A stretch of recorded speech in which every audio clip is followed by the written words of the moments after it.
Mhandisi, umewahi kujiuliza ni kwa sababu gani kuna baadhi ya maeneo katika simu yako huruhusiwi kabisa kuchukua screenshot? Yaani ukijaribu kuchukua screenshot unaambiwa kwamba hauwezi kuchukua screenshot. Mfano mzuri ni application yako ya WhatsApp. Ingia kwenye application yako ya WhatsApp, ukijaribu ku screenshot profile ya mtu utaambiwa kwamba hauruhusiwi ku screenshot profile hii kwa policy za kiusalama.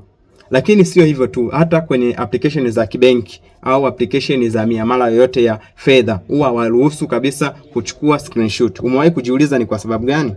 The science behind this ni kwamba watengenezaji wa application, yani developers, huweza kuweka switch ambayo inaitwa flag secure. Switch hii huweza kuamuru application husika kwamba application hiyo ikiwa imefunguliwa isiweze kuruhusu kioo chako kuweza kuchukua picture au kuchukua video. Na hii ni kwa sababu maudhui yaliyoko pale yanakuwa ni ya siri. Mfano, kwenye application za kibenki kuna historia ya miamala yako pale, kuna issue ya balance yako pale. Niambie kwenye comment ni application gani huwa inagoma kabisa wewe kuweza kuchukua screenshot. Na hii ni Freelancer Tech Lab, tunatoa science behind your device. See you on next video.